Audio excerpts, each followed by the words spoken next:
guide for the week-long residency that Lauren Haldeman is about to complete and then fall asleep immediately, because it has been a real whirlwind of a week, and we've asked you to do a lot, and it's all been amazing. So this event is part reading and part sort of exhibit, sort of a display of everything that Lauren has done on her own as an artist in residency here at Wells, and then also in collaboration with a bunch of our students, because we had how many events? There were 2 class visits, I think like 7 or 8. 4 master classes on various topics, and 3 then class visits, right? Oh, 3 class visits. You're right. Yeah. So it's been a lot. So before we get into Lauren's work in particular, I should just take a moment, as always, to thank Niska, who helps support the Visiting Writers Series, and also for the Artist in Residence program. That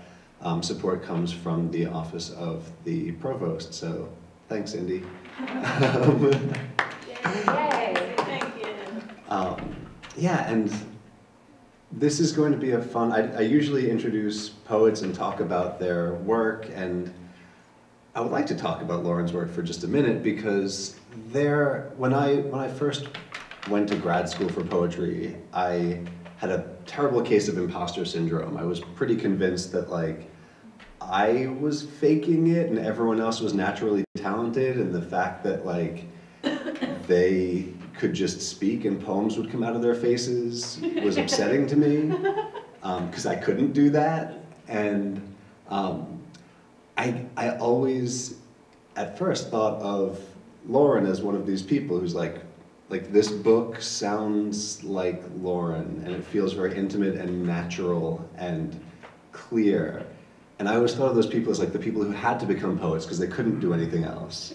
And so part of what made this Artist in Residence such a treat is the notion that like what we're going to showcase is exactly how wrong I am and how many different things Lauren is great at. And the poems are funny and heartbreaking and personal and political and accessible and strange, which is a hard series of things to balance. But there is, I think, a through line that we'll see over the course of all of this work about like a deeply felt humanity and a real like palpable empathy that I think is just not only wonderful but necessary today. So I've had just a treat, just a delight this week running around with you and doing all of these things and learning about making videos and web design and comics and all these other crazy things. But I know that we talked before and you were going to do a rundown of all the things that you did, so I don't want to step on your toes there. So I'm just going to get out of the way. So please welcome up to the podium Lauren Haldeman. Thanks, Dan, and thanks for having me here. This has been like living in a movie set of what a college should be. Everywhere I look, I'm like, is this possibly not real? It's a beautiful campus, and everyone I've met has been lively, creative, intelligent, and very kind. So I've just thoroughly enjoyed my time here. More than I thought I would, so, which I thought I would a lot. I wanted to just show what we've been doing and show you just the different things that the students have made over the course of the week. I'm really proud of them. Everything that came out was surprising and fun, and one project was inspired by a 6-year-old, and another one was we just created stuff while sitting around chatting. It really felt like family by the end, which is something I love and honor very much. So I'm going to use the computer here to show you a bit of the things that were made. I'll read some of my own work, and then we'll end with one last project that we did here. So I'm not going to go by the schedule, I don't think. Maybe I will. So our first project was working with a cranky. It's a type of puppet theater that I learned up at Bread and Puppet Theater in Glover, Vermont. They do a lot of different types of puppets up there, but this is the one I was drawn to because it was the most based in visual and text-based, literature-based. I brought my Cranky box. I broke it down and put it in a bat bag and brought it through security at the airport. So put it back up together, and it uses a long scroll. It's basically, I call it like a caveman TV. It's lit from the back.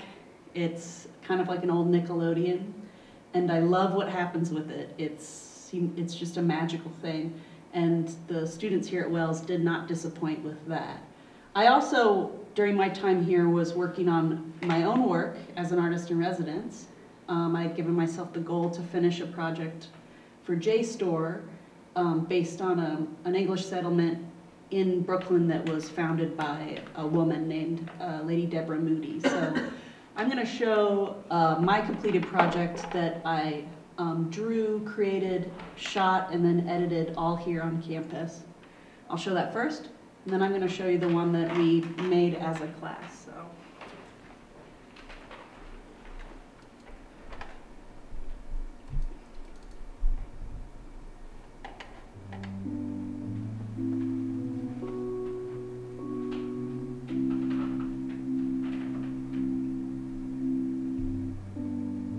Welcome to Gravesend in South Brooklyn.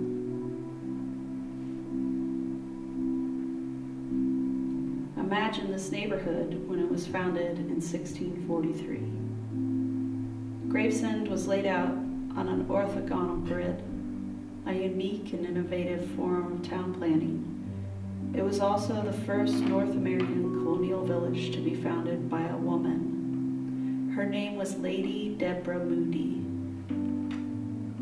Moody found Gravesend as a kind of modest utopia, a place for religious freedom. The simple orthogonal grid of the settlement was without precedent here. It was hoped that Gravesend would one day become the capital of an English province on Long Island. The orthogonal grid may have arisen as a means of defense, or the grid also may have had religious associations.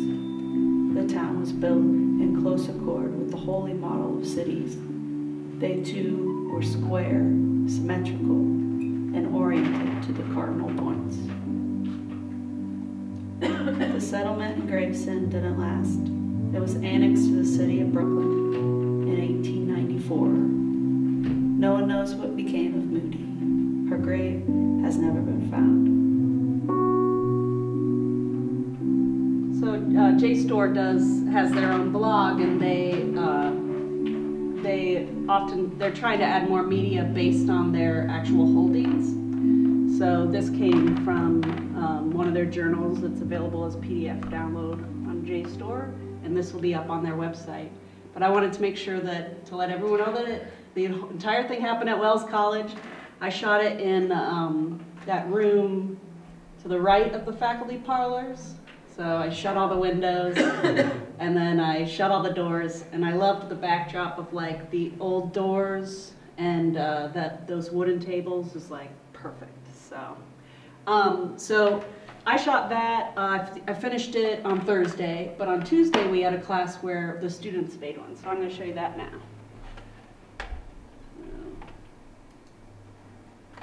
Here's our Wells Cranky. Lion and dog for Charlotte. After the hills had dreamed and the red quiet had left, the wild lions slumbered.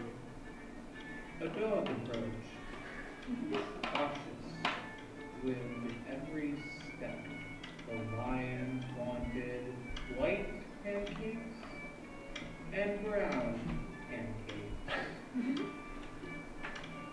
but only got muffins. By the smell the dog got the smell of the muffins.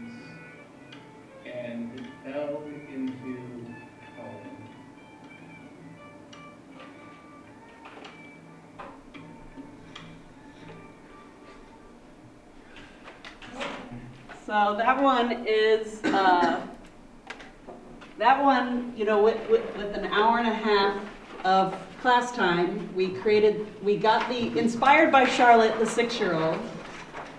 What's her mom's name? Susie Easter. Susie. And we had the class write a poem that was basically an exquisite corpse. We all wrote different lines. And then everyone wrote with their own handwriting different lines of the poems on this long scroll. And then they drew it. I was so proud. And we put it in the box and we scrolled it. And I encouraged all of the students to build their own cranky box so that more of these could be made, because I've got to take mine home, so. Oh no, Dad! Oh! There, it did it itself. It did the work for us.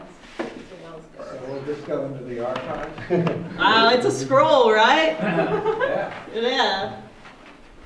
Yeah, Charlotte showed up at this, Yeah. and we were asking questions to get the poetry happening, just like, you know, looking for prompts, things that people wanted to start. And so when she wandered in, we're like, Charlotte, what's your favorite animal? And she's like, I have 2. Yeah. It was like, okay, I give know us 2. poems and a song. Yeah, give us 2. The next day, I was a visitor in one of the poetry classes, and then that night we had poetry comics creating class. So I wanted to show, and that was so fun for me. We all met in the faculty parlors, and I handed out basically blank panels. We all picked Aesop haiku, and everyone illustrated it the way that they wanted to. So I will show you. They are over there, but I can bring it up here. So we have Don't Worry, I Keep House Casually. Don't Worry, Spiders, I Keep House Casually. We have some people doing their own poems as well. There's another poem. And what I really like about this technique is it's a way to sort of open up the world of poetry to people who may be intimidated by it or feel like they don't have access into poetry, because when you pair poetry with images, people really let down their walls. It makes it a lot more accessible to get to, and so I also really love drawing. I think it's very relaxing, and so I like pairing that with poetry, which for me is oftentimes a stressful event. And I love just what comes out of it, you know. I mean, the interpretation of this poem has changed. And I think that a lot of the students got to a different interpretation drawing it than they would have been just reading it off the page and then talking about it. So, and I love the way that the right-left brain works in that manner. All right. I'm going to read a couple poems, since I was brought here and sat on 3 poetry classes. I'm going to read a few from Calendar, which is a book I wrote a couple years ago about my daughter and a little bit about my brother, but mostly about my daughter. And then I'm going to read some poems from a new collection that will be out in November, called Instead of Dying. So I'm going to start with this one. I saw your book and I was jealous. I ate your eggs and I was jealous. You told me about your family, how they rented a houseboat, how they fought. I was jealous of the houseboat. I was jealous of your abilities in gift giving when you gave me a gift. I was jealous of your sunglasses. I was jealous of your armature, your raspberries, your beach umbrella. I was jealous of your kindness when you said it was okay to be jealous. I was jealous almost all day long, through the mid-afternoon storm, as the assemblage in the yard went all citrus and cardinal. The only time I wasn't jealous, I was napping. It's a true story. As Lauren eats the sweet potato, a rainbow grows from her brain. That tiny door opens for a split second, which allows her to notice all her many names through time, which were also many other people's names. Inside 2 capsules are 2 tiny boats catching 2 fish. When Lauren takes these capsules, she realizes she shouldn't have yelled at the information technology guy about the scanner. She was not in danger. It was not personal. And now, ladies and gentlemen, a short film of squirrels premiering outside the window. How about criminals? I cried because your head came out of my body.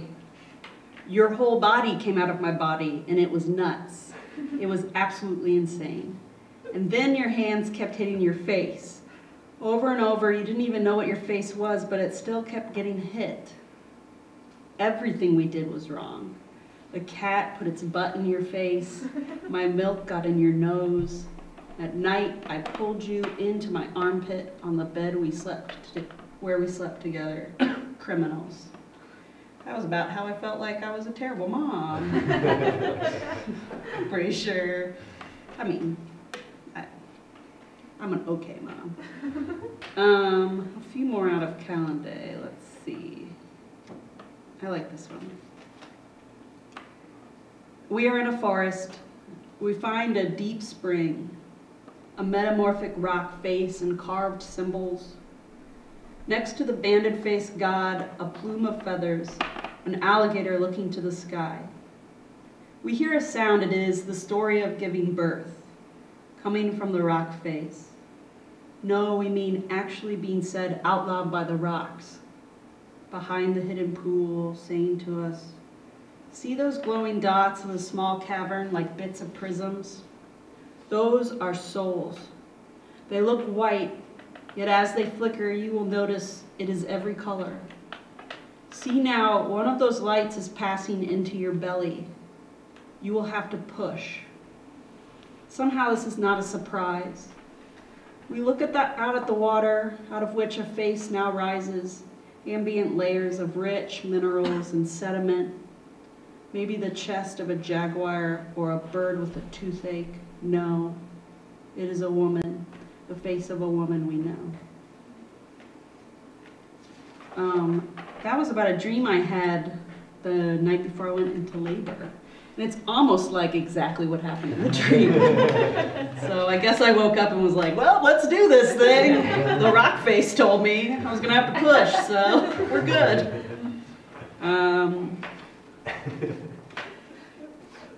Child, you tried to French kiss our cat today, and it was disgusting.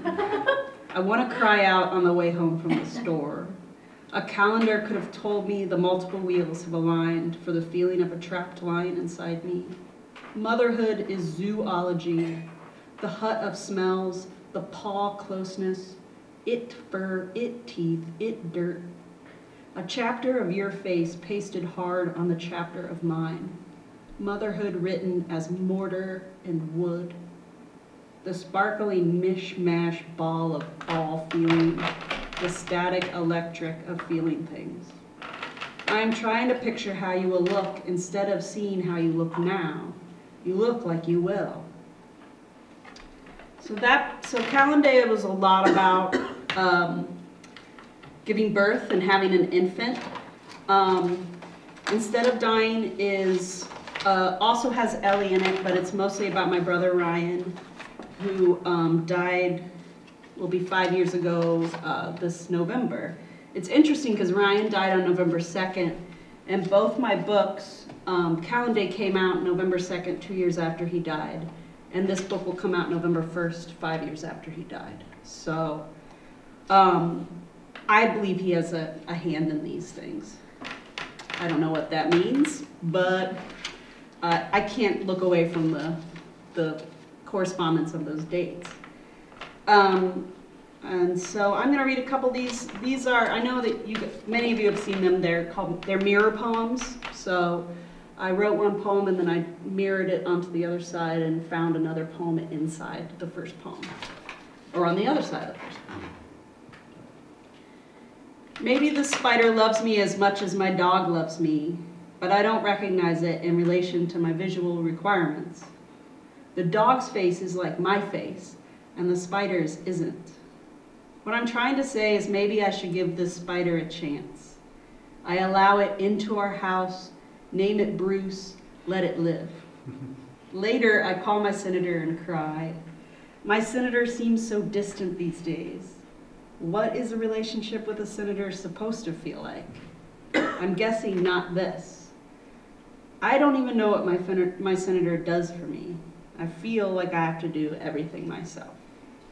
And here's the mirror version. I loved a spider this May. I loved a dog as much as my relations, recognizing, didn't I, that the requirements I visually love are face-based, dog-based. Isn't the spider's face my face? Saying, trying to say, am I what spiders give? Should I maybe want this, allow this chance? Pursue him, name him myself, call him myself later, live and let me cry. My senator's distance, it seems, is a wet day. What is a relationship with a senator supposed to feel like? I am guessing even? Aren't I this, but not? Does my senator know how not to have an I-like feeling? No. Me, for myself, everything, my senator says. In Iowa, our senators would definitely say that. I don't know about your guys' senators. Better. What? Better. Better. Kristen Gillibrand. All right. New York senators, yeah, it's a lot to be, you know, I hope for that.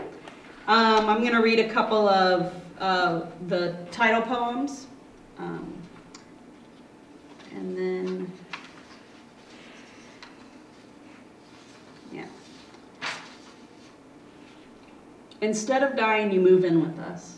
We fix the basement up with a shower and a small area for your bed, and you come to live. I help you carry boxes down the stairs. We set up your record player. We hang up your old poster from 5th grade that says, "Save the Wolves." Once a week, you make grilled cheese for us in the upstairs kitchen. Instead of dying, instead of being stabbed on the street in Denver, instead of bleeding to death, surrounded by strangers neither you nor I will ever meet, instead of all that, you get a job at the local grocery store, stocking the shelves, watering the produce, collards, endive, grapefruit. Your face stays your face, and your pain gets better, and you swim in the rec center in the early light of spring, and you are so not dead. Instead of dying, you adopt 100 cats, and then you adopt one more cat, and then you adopt the next cat. You adopt all the cats. At night, your apartment rattles with claws and fur. On the back of each cat, you place a small monitor to measure their purring, and then you synchronize their purring. Knowing full well that cats dream our lives, you also synchronize their sleep. You amass them into a bevy of knowing, coaxing their alpha waves into clear veins of telepathy. When they are asleep, it is high consciousness, the grandest meditation. When they are awake, it is mostly chaos. Can you imagine? I mean, I think it would be awesome, but other people wouldn't want that. All right. I'm going to read a few more. Oh, I don't have this one printed out. That's all right. Yes, alien life forms exist and they are human consciousness. Yes, alien life forms exist and they are your thoughts. Yes, alien life forms exist and are your thoughts and therefore go unnoticed. The best way to survive on an alien planet is to go undetected or convince the current inhabitants that you are one of them. Are you your thoughts? Do you feel separate from your thoughts? Do any other animals make plastic thermoses? This is ridiculous, say my thoughts. Quit looking at us, just quit it. Existing forms of life are alien, yes, and conscious of humans they are. Alien, yes, as existing forms your life into thoughts, you are the life of illusion. Yes, you are existing in form, and therefore in thought. You think you detect each thought as new, surviving the way best for this planet. Alien, convincing the detective to go is to argue with inhabitants. Currently, you are one of them. Once you do their thoughts, they think you aren't separate. Feel the animals. Are there any that do thoroughly miss plastic? Make their thoughts ridiculous. Make them sit looking and be quiet.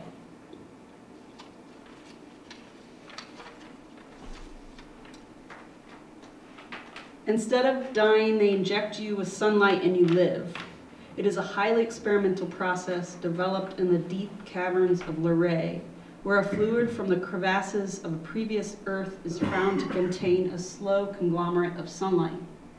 Scientists discover they can separate the plasma into a medicinal dose, a shot of which can bring a boy back from death after being stabbed 3 times in the chest.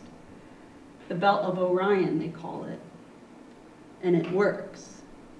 The moment the needle goes into your arm, you open your eyes. The bright light enters your bloodstream. And we thank the doctors and the ambulance drivers and even the man who did this to you, since he provided us with the opportunity to infuse you with infinite illumination. So those are poems of Instead of Dying. There's more of them in there.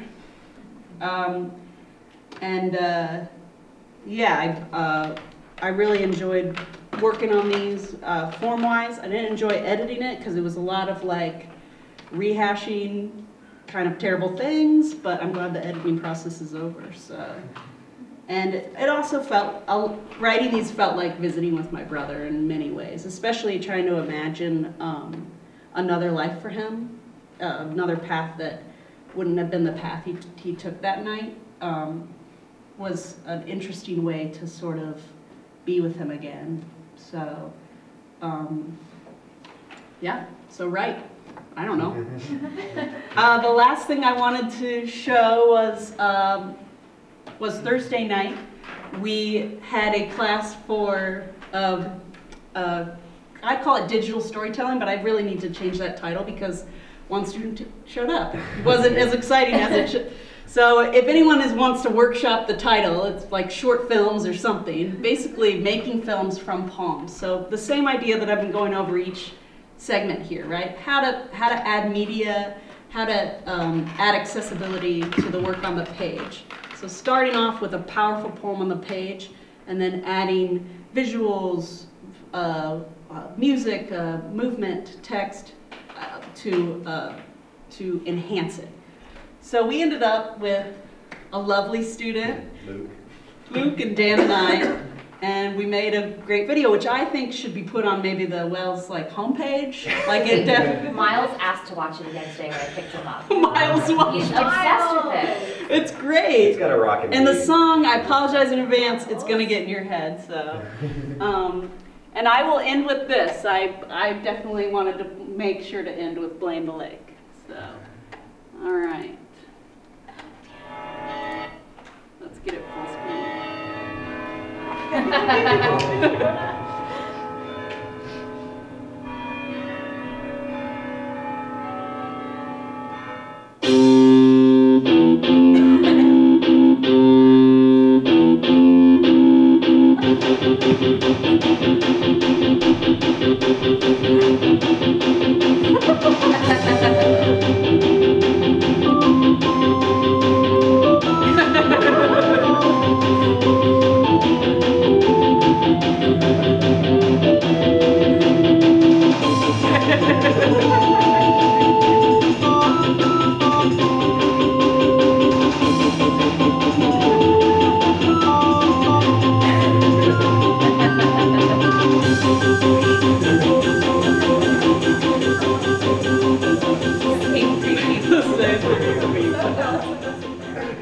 So I don't know if you want to have that as your opening video or in orientation, but it's all yours.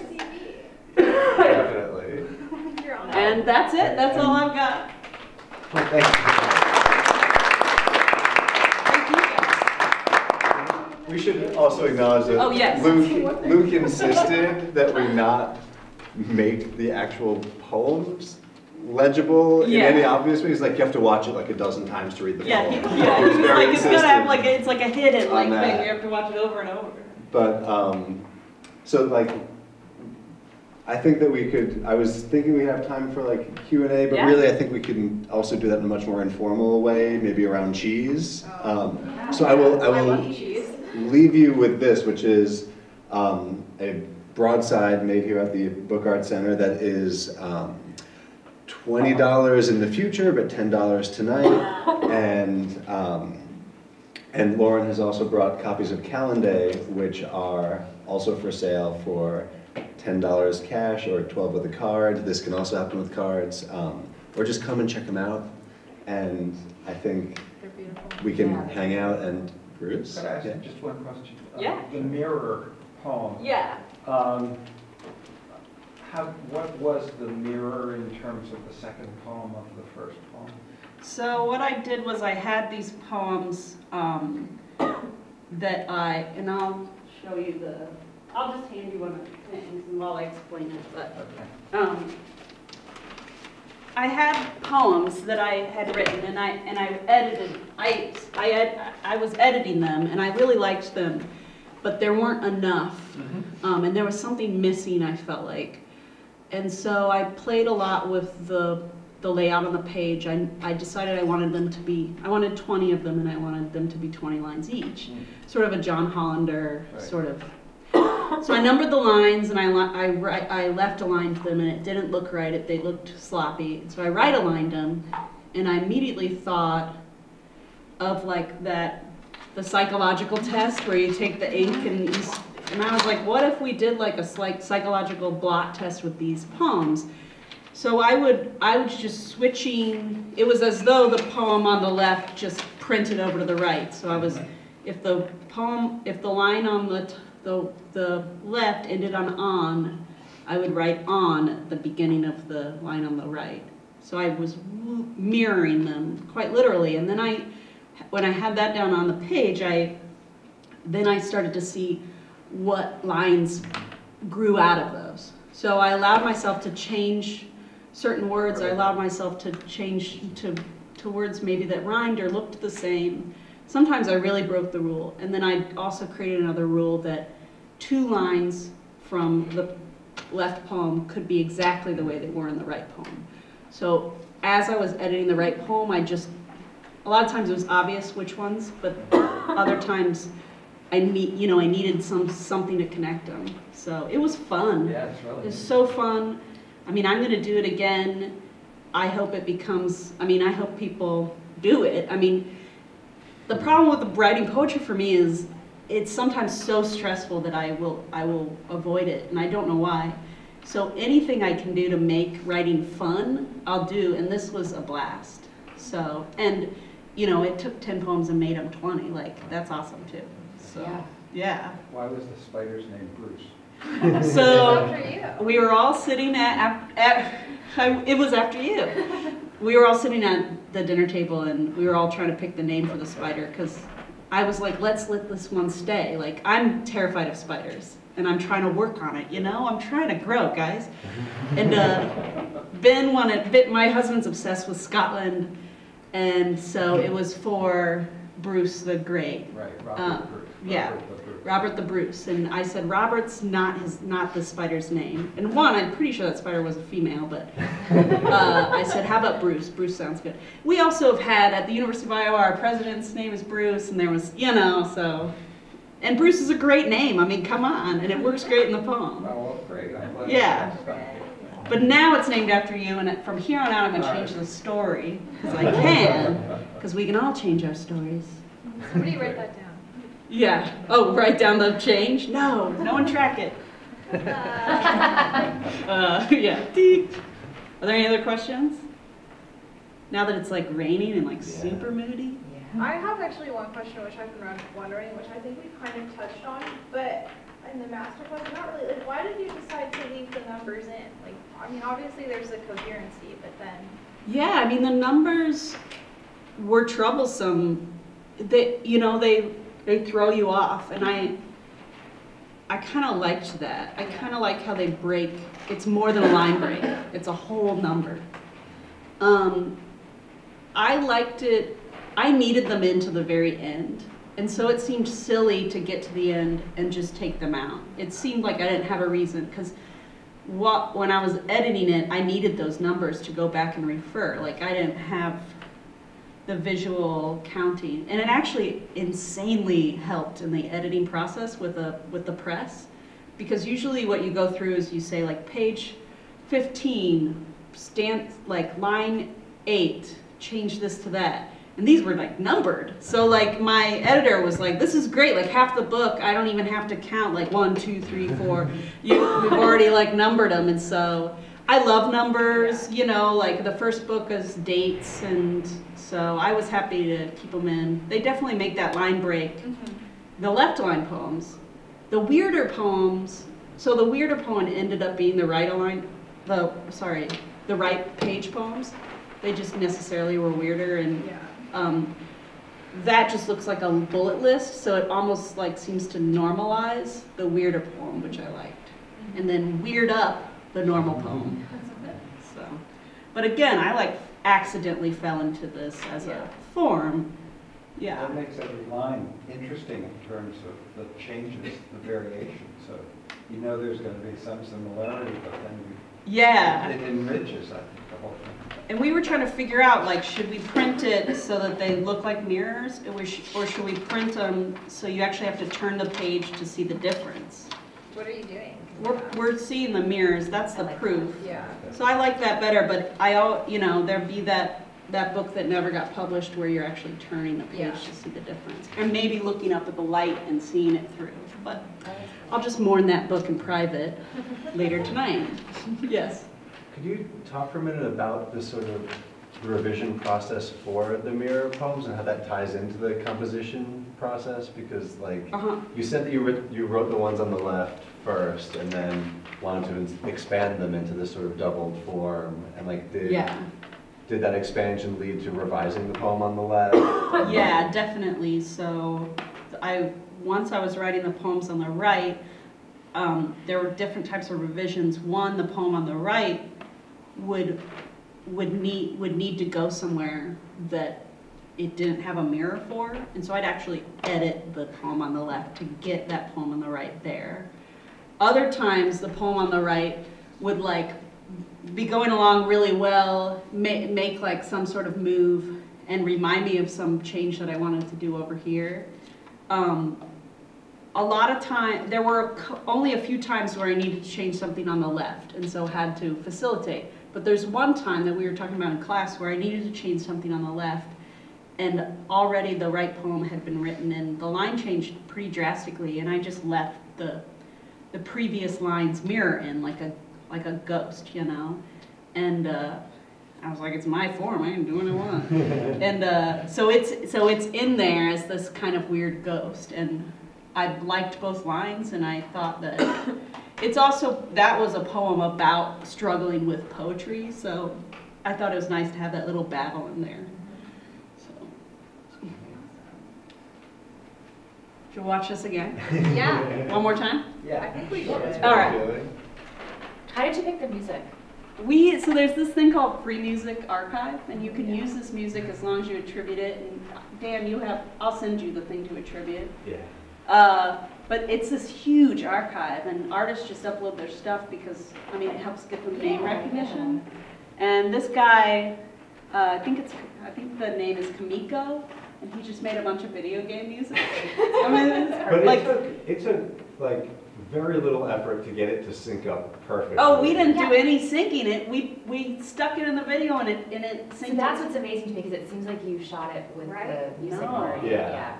No, I love free music art. All the music and all the videos you see, except for me playing the accordion, are Free Music Archive. The one that we did there, and the same with the Gravesend one. So that's a really good research. It was the genuinely perfect piece of music. And the bells in the beginning of the video are bells. the bells. Yeah, I'm recording them out the window. I was walking home as you guys were doing it, and I was looking over and saying, what are they doing? Oh yeah, you saw us. You were like, we need to call campus security. Get on on my my window. I was doing Yeah. I was like, what are you guys doing? What are you And doing? we were in the middle of shooting it. We were like, what are you doing? no, no. Shut up! Yeah. You're in the shot. And my shoes are in it too. I made sure that my shoes were in Yeah. it. And we had 4 blank pieces of paper that we had brought out, so we had 4 tries to 4 get this takes. one full shot right. Yeah. And we You used make such a good team, I think you should do this as a full-length movie. Oh yeah. I would watch it.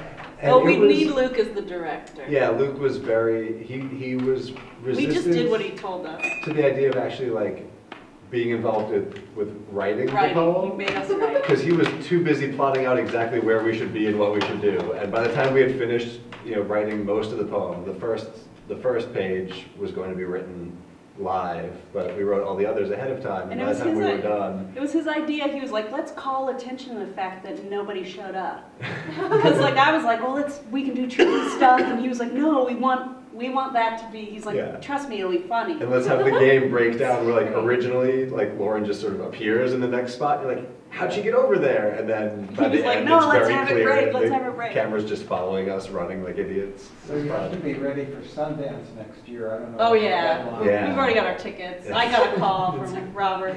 Yeah. Yeah. We call him Robbie though. Bobby. Robert. Bobby. Sends me regular Tell Kiki. letters. I'll tell Kiki. Oh my god. Oh, I wish I could rub it in Kiki. Guess what? Then I'd send her instead of me. Yeah. All right, let's do this one more time.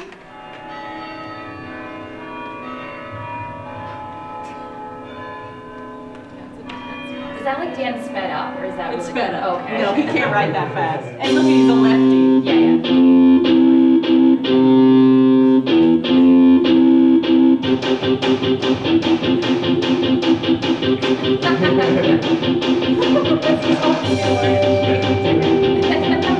I was like, yeah. I was winded after that. I can see his mouth cracking. This is like the opening track of the sitcom. I know, right? And then I had to count. I was like, 1, 2, 3. This is literally the opening track of the sitcom. This is like a 30-second sentence. Straight to credit. Straight to credits. It's like a smash cut. This is the link about Aurora. That'd be so That's funny. incredible. That would be hilarious. Awesome. Can we please, when the English department sitcom open? Oh, we're so Yeah. funny. Like a laugh Yeah. track. Make a We sitcom make over. our own laugh track. Our own laugh track. You're laughing? I just feel water. Awesome. All right, let's hang out and I can turn on some lights so we can do a little more informal. I think we have to be fun, but like we're. Because of 90 minutes. Yeah. Oh, also Lauren has cards here if you wanted to. Oh yeah, send those it. are free. Send me a postcard about being jealous to anybody. I bought that. Aren't they so She funny? got it. I also got Emily gas today. She did get gas today. That's yours. Oh, I have yeah, so she bought me gas soda money for my date. Because my mom gave me $40. You're off the Gas. Take it from outside. Isn't it Heather? Oh, thanks for coming. It's so good to meet you in person. Yeah. I was talking with her in Richmond. I was like, each of these broadside that we do for the Fizzing Rose